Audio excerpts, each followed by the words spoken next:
नमस्कार मित्रांनो, तुमचं स्वागत आहे गप्पा टप्पा हॅशटॅग पोएट्स ऑफ इंस्टाग्राम या कार्यक्रमाच्या नवीन भागामध्ये.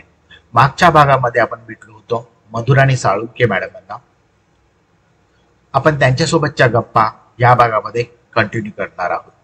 तर मग चला सुरू करूया गप्पा टप्पा hashtag poets of Instagram with Madhurani.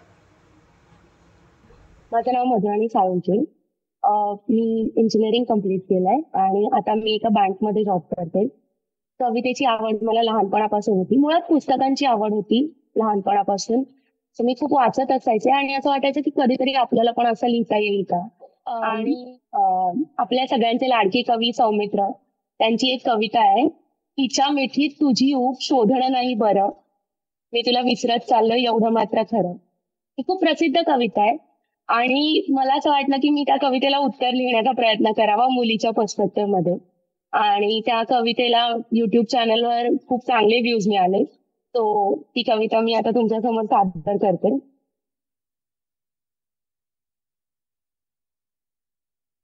तुझ्या मिठीच्या उभेवर माझा हक्क नाही, तुझ्या मिठीच्या उभेवर माझा हक्क नाही, नाही म्हणता दिल्या तुला खोल जखमा काही. तुझ्या मिठीच्या उभेवर माझा हक्क नाही, नाही म्हणता दिल्या तुला खोल जखमा काही. मी पहिलीत असतानाच बरीच पुस्तकं वाचायला चालू केली होती आणि मी दुसरीत असताना पहिली कविता लिहिली होती. सो माझी सगळ्यात आवडती कविता आहे नाधो महानोर यांची एक कविता आहे जी पावसाळ्यावर आहे, जी अतिशय सुंदर आहे. मला ती सादर करायला आवडेल. ओके. मनचिंब पावसाळी झाडात रंग ओले, मनचिंब पावसाळी झाडात रंग ओले, घनगर्द सावल्यांनी आकाश व्यापलेले, पाऊस पाखरांच्या पंखात थेंब थेंबी, पाऊस पाखरांच्या पंखात थेंब थेंबी, चिडकावा संथ येता झाडे निळी कुसुंबी, घरट्यात पंख मिटले, घरट्यात पंख मिटले, झाडात गर्द वारा, गात्रात कापणारा ओला फिका पिसारा, या सावनी हवेला कवळून घट्ट घ्यावे, आकाश पांघरोनी मन दूर दूर जावे. कधी कधी येते मनात असे खूप, कधी कधी येते मनात असे खूप, करू वजन कमी सोडून देऊ तूप, भात डाळीवरचे करू कमी प्रेम, जोर बैठकांचा करू आता नेम. सो इफ यू जर तुला सिलेक्ट करायचं असेल एखाद्या प्रोग्राम मध्ये प्रेम कविता किंवा विरह कविता, हा तुझ्याकडे ऑप्शन आहे, तर तू कोणता विषय निवडशील आणि कोणती कविता सादर करशील? मला प्रेम कविता, जेव्हा विरह असतो तेव्हा त्याच्यामध्ये प्रेम असतच आणि जेव्हा प्रेम होतं तेव्हा कधी ना कधी विरहही नशिबी येतोच. असं नाही की तो कायमचाच विरह असावा, पण कधी कधी काय म्हणतात टेम्पररी विरह सुद्धा असू शकतो. आणि जेव्हा तो विरह आपण सहन करतो तेव्हा प्रेम नॅचरली वाढतं. तर मला असं वाटतं की प्रेम कविता आणि विरह कविता अशा वेगळ्या करता येत नाही, त्या एकाच भावनेचा भाग आहेत असं मला वाटतं. तू कोणती कविता सादर करशील आता आपल्याला? ठीक आहे, मी दोन्ही कविता सादर करेन.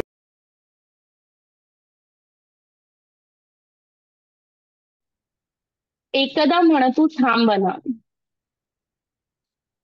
व्यक्ती असं म्हणते, एकदा म्हणतू थांबना, मग हवे ते मागना, सारे तुझेच होते, सारे तुझेच होते आहे अन राहीलही, सारे तुझेच होते आहे अन राहीलही, हे रूप रंग अन वय आहे पण जाईलही, उष्ण श्वासातली आग होईल बघणार आख, त्या आधीच मजला सांगना, एकदा म्हणतू थांबना, मग हवे ते मागना,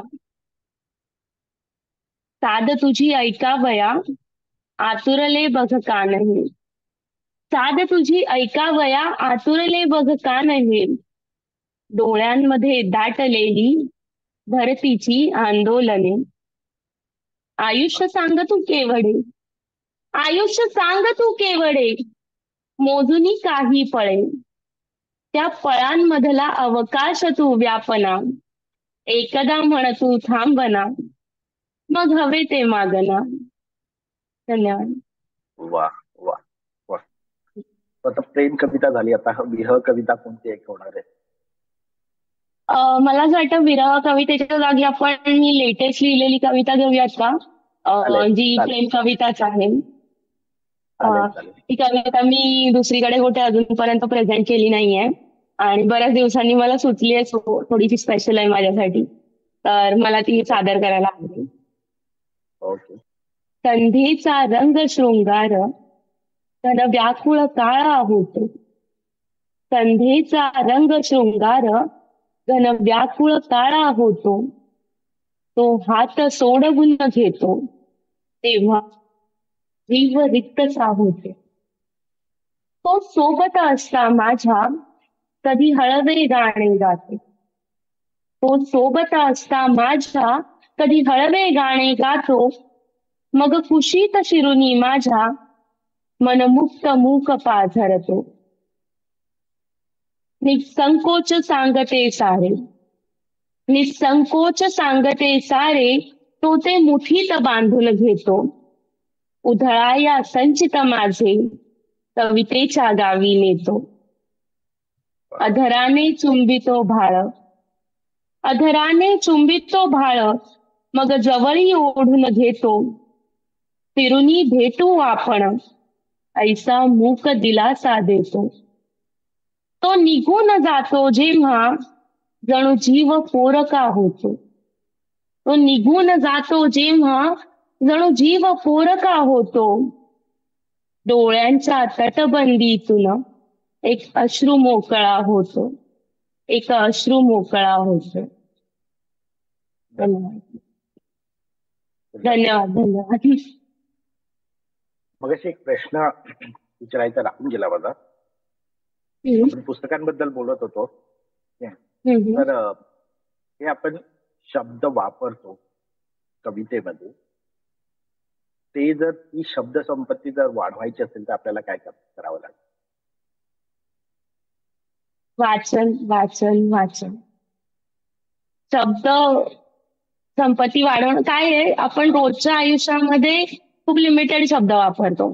2-3 हजार शब्दच परत परत वापरले जातात. पण जेव्हा आपण एखादी छंदबद्ध कविता लिहायची असेल, वृत्तबद्ध कविता लिहायची असेल, तर तो शब्दांची जी प्लेसमेंट असते ना ती खूप इम्पॉर्टंट असते.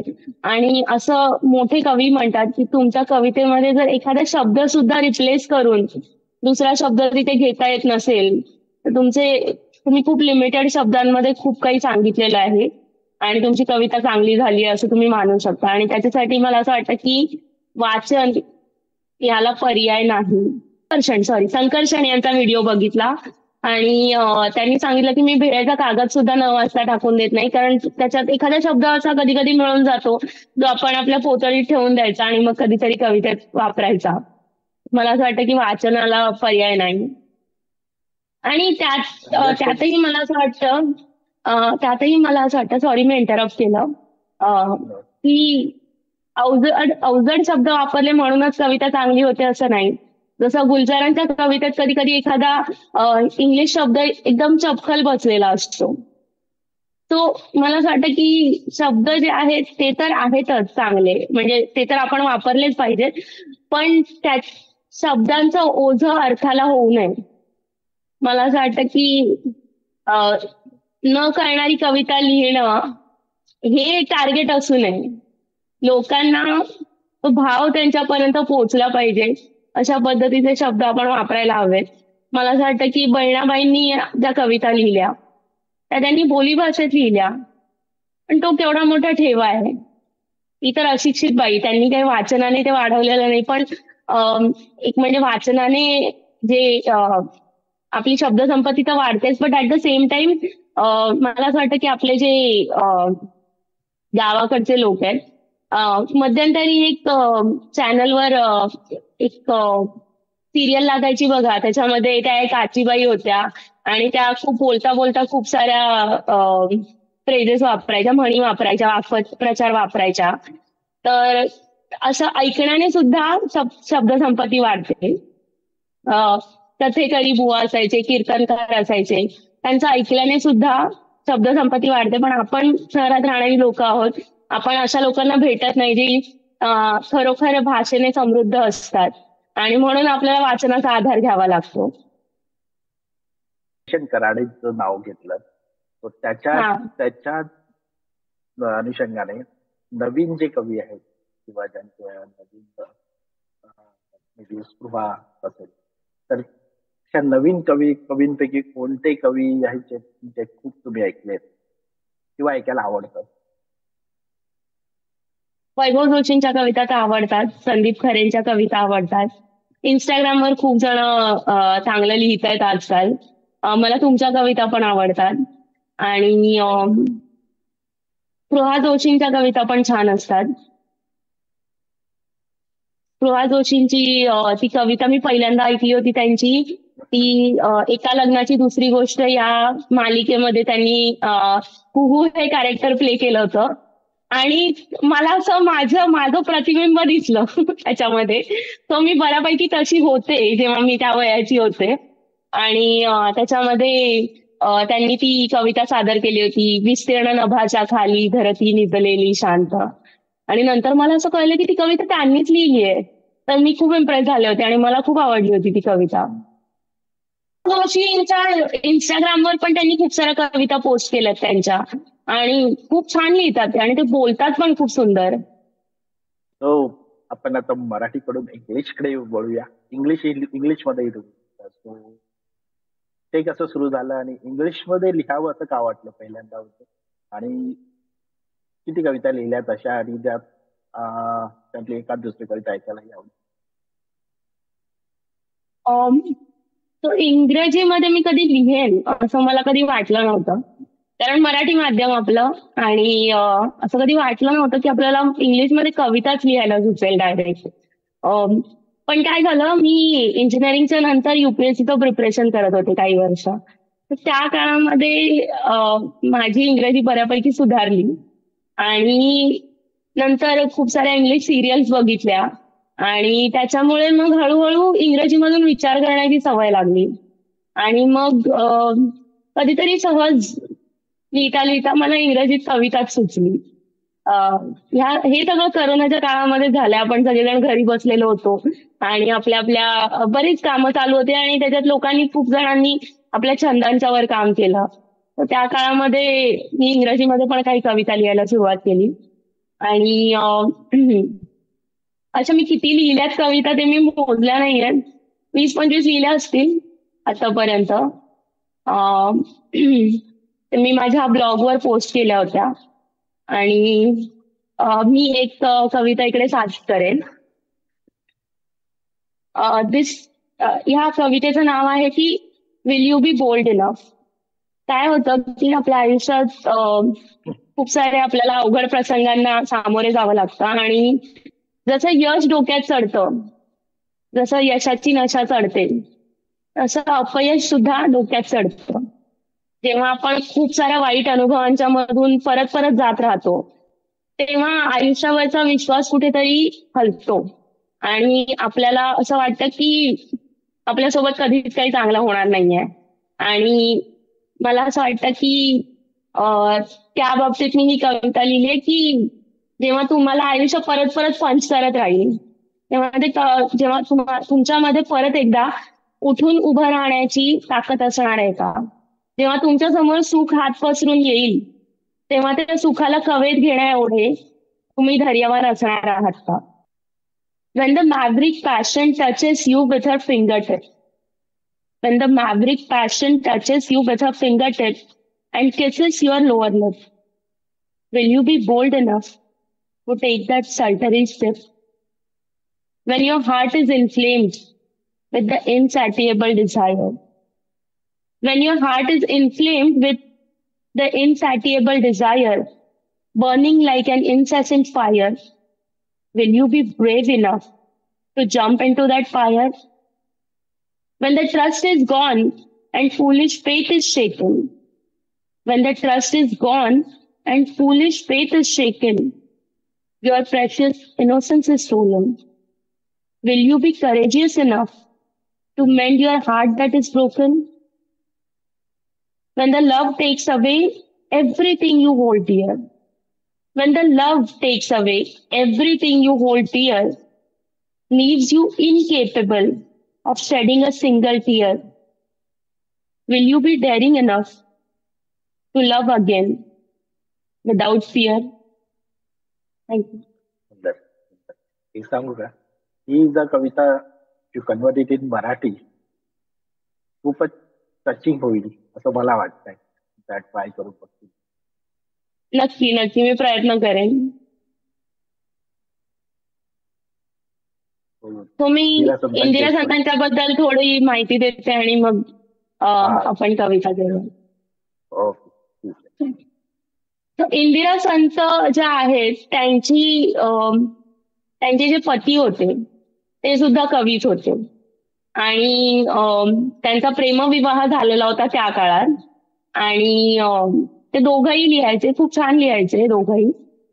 पण इंदिरा संतांच्या त्या काळामध्ये त्यांचे पती जिवंत असेपर्यंत फक्त एकच कविता संग्रह प्रसिद्ध झाला आणि त्याच्यामधले जे विषय होते ते असे होते की म्हणजे घर, संसार, प्रेम अशा अशा विषयांवर त्या लिहायच्या. पण त्याच्या नंतरच्या ज्या ज्यांच्या कविता आहेत म्हणजे त्यांच्या मृत्यूच्या नंतर, त्यांच्या पतीच्या निधनाच्या नंतर ज्या माणसावर इतकं वेड्यासारखं प्रेम केलं, तो माणूस आता सोडून गेलेला आहे, त्या माणसाला जवळ करण्यासाठी आपण आपल्या सगळ्या घरच्यांना दूर केलेलं आहे आणि आता मुलांची जबाबदारी पण आलेली आहे आणि ते जे दुःख आहे ना ती व्यक्ती स्वतःच्या हृदयात साठवून ठेवते आणि तिला ते दुःख कवितेतूनच मांडायचे. आणि तो जो एकटेपणा आहे, ते जे दुःख आहे, त्यांच्या कवितेमध्ये जो दुःखाचा विलक्षण टंक आहे तो दुसरीकडे बघायला नाही मिळणार. तर त्यांची ही कविता आहे दगडाबद्दलची.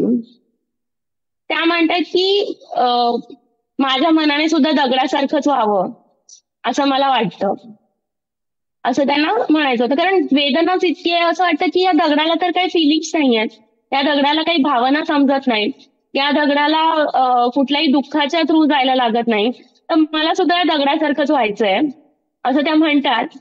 पण नंतर दगड म्हणतो की मला सुद्धा माझी दुःख आहेत. दगड म्हणतो की माझ्यावर सुद्धा शेवाळ चढतं, माझ्यावर सुद्धा दगडफूल येतं.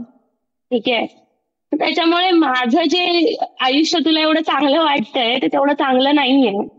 आणि म्हणून ही जी भावना आहे की दुःख कोणाला चुकलेलं नाही, ही भावना इंदिरा संत या कवितेतून सादर करतायत. किती दिवस मी मानत होते, किती दिवस मी मानित होते या दगडापरी भावे जीवन. किती दिवस मी मानित होते या दगडापरी भावे जीवन. पडो ऊन वा पाऊस त्यावर भिजलेले अवघे संवेदन. खिळवुनी ज्याच्या वरती डोळे मनात यावे असले काही. खिळवुनी ज्याच्या वरती डोळे मनात यावे असले काही.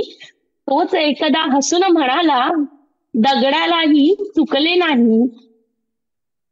आता दगड म्हणतात चुकले नाही चढते त्यावर शेवाळाचे जुलमी गोंदण. चुकले नाही चढते त्यावर शेवाळाचे जुलमी गोंदण. दगड फुलाचे त्यास प्रधान. चुकले नाही केविल वाणे दगड फुलाचे त्यास प्रसाधन. हिजल्यालेचे असले काही, हिजलेल्याचे असले काही. त्याहून वाटे हवे तुझे मन, त्याहून वाटे हवे तुझे मन. सळसळणारे अन जळणारे, सळसळणारे अन जळणारे. पशा पशाने जाया भडकून, पशा पशाने जाया भडकून. दगड म्हणतं की माझ्याकडे ते मन असायला पाहिजे होतं ज्याला सगळं फील होतंय. इंदिरा संतांच्या कोणती ऑडिओ फाईल किंवा व्हिडिओ किंवा पुस्तक रेकमेंड करशील मला? इंदिरा संतांची समग्र कविताच घ्या. कारण तुम्ही एखादं पुस्तक घेणार आणि नंतर तुम्हाला वाटेल अरे अजून वाचायचं, कारण छोटी छोटी पुस्तकं आहेत ती आणि त्यांची जी समग्र कविता आहे अमेझॉनवर अवेलेबल आहे इंदिरा संतांची समग्र कविता. आणि त्याच्यामध्ये ह्यांची अरुणा ढेरे यांची प्रस्तावना आहे आणि ती प्रस्तावना ती कविता समजून घेण्यासाठी अजून मदत करते. तर इंदिरा संतांचं समग्र कविता हे पुस्तक नक्की रेकमेंड करेन. ठीक आहे, नेक्स्ट मी ते वाचेल. तो आता आपण शेवटाकडे वळलेलो आहे. तो आमच्या या कार्यक्रमाच्या कॉन्सेप्ट बद्दल काय वाटतं? मला असं वाटतं की हे खूप अमेझिंग आहे. म्हणजे मला असं वाटलं नव्हतं की मी बऱ्यापैकी लिहिते की कुठला तरी पॉडकास्टचा पार्ट होईल. पण मला संधी दिल्याबद्दल मी खूप हॅपी आहे आणि धन्यवाद. मला असं वाटतं की ह्यामुळे काय होईल माहितीये की जे नवीन कवी आहेत त्यांना एक चांगला प्लॅटफॉर्म मिळाला की ते त्यांच्या कविता तिकडे प्रेझेंट करू शकतील. जे चांगलं आहे ते लोकांपर्यंत पोहोचेल. काय होतं की कधी कधी ना खूप चांगल्या गोष्टी घडत असतात वेगळ्या वेगळ्या ठिकाणी, पण त्या सगळ्यांपर्यंत पोहोचतील असं नाही. आणि तुमच्या चॅनलच्या माध्यमातून लोकांपर्यंत पोहोचण्याची संधी खूप लोकांना मिळते, खूप कवींना मिळते. आणि शिवाय कसं आहे माहितीये, ज्यांची आवड सेम आहे, ज्यांच्या आवडीनिवडी सेम आहेत आणि एका कारणासाठी जेव्हा लोक एकत्र येतात आणि गप्पा मारतात तर मग एक नवीन प्रकारचं एक आपल्याला हे मिळतं, काय म्हणतात त्याला, आपल्याला त्याच्यावर पुन्हा काम करण्याची इच्छा होते. जे कदाचित थोडंसं मागे राहून गेलेलं असतं, आपल्याला असं वाटतं की आपण त्याच्यावर पुन्हा एकदा काम करू शकू. तर प्रोत्साहन मिळतं. प्रोत्साहन हा शब्द शोधत होते मी. काय झालं, खूप दिवसांपासून हिंदी आणि इंग्लिशमध्येच बोलावं लागतंय ऑफिसच्या कामानिमित्त, त्याच्यामुळे मराठीतले शब्द आठवायला त्रास होतोय. हे अतिशय अतिशय वाह्यात कारण आहे, मला मान्य आहे. पण मला हे म्हणायचं होतं की तुमच्या कार्यक्रमातून नवीन कवींना जे प्रोत्साहन मिळतंय मला असं वाटतं की ते खूप महत्वाचं आहे. आणि तुमच्या चॅनलने खूप कमी वेळामध्ये जी ग्रोथ केली आहे आणि तुम्हाला तुमच्या चॅनलला जो रिस्पॉन्स मिळतोय तो खरंच खूप अमेझिंग आहे. कारण लोक असं म्हणतात की मराठी आजकाल कोण ऐकतं, कोण बघतं, कोण वाचतं, पण तुमच्या चॅनलने ते खूप ठरवलंय. लोकांपर्यंत हे चॅनल पोहोचतंय. तुमचे जे पॉडकास्ट आहेत त्याला खूप चांगले व्ह्यूज आहेत. सो मला असं वाटतं की खूप खूप छान उपक्रम आहे हा आणि मला त्या उपक्रमाचा भाग व्हायला मिळाला त्याच्याबद्दल खरंच थँक्यू. आमच्या कार्यक्रमात भाग घेतल्याबद्दल थँक्यू. आणि आता आपण शेवट करूया शांता शेळकेच्या. नक्की नक्की. हो, शांता शेळके म्हणजे मराठीमधली सरस्वती.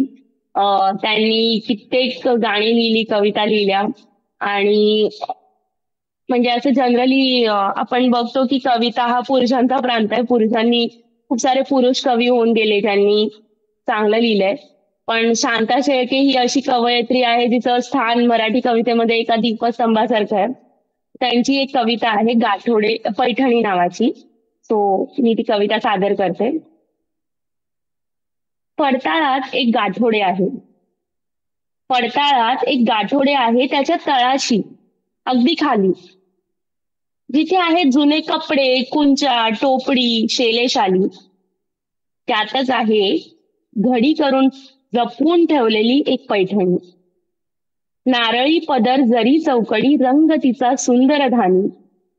माझी आजी लग्नामध्ये हीच पैठणी नेसली होती.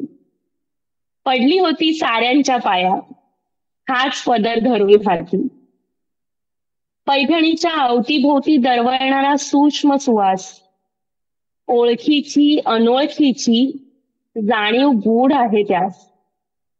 धूर कापूर उदबत्त्यातून जळत गेले किती श्रावण, धूर कापूर उदबत्त्यातून जळत गेले किती श्रावण. पैठणीने जपले एक तन एक मन, माखली बोटे पैठणीला केव्हा पुसली, माखली बोटे पैठणीला केव्हा पुसली. शेवंतीची चमेलीची आरास पदरा अडून हसली. वर्षामागून वर्षे गेली संसाराचा सराव झाला, वर्षामागून वर्षे गेली संसाराचा सराव झाला. नवा कोरा कडक पोत एक मऊपणा आला. पैठणीच्या घडीघडीतून अवघे आयुष्य उलगडत गेले. पैठणीच्या घडीघडीतून अवघे आयुष्य उलगडत गेले. अहेपणी मरण आले, आजीच्या माझ्या सोने झाले. कधीतरी ही पैठणी मी धरते उरी कवळून. कधीतरी ही पैठणी मी धरते उरी कवळून. मऊ रेशमी स्पर्शामध्ये आजी भेटते मला जवळून.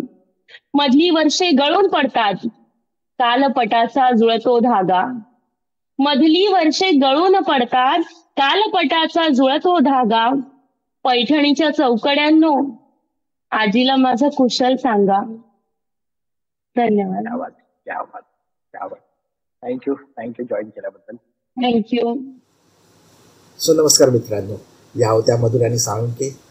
खूप सुंदर लिहितात. मला त्यांच्याशी बोलून फार बरं वाटलं, खूप मजा आली. त्यांचं प्रेझेंटेशनही खूप चांगलं आहे.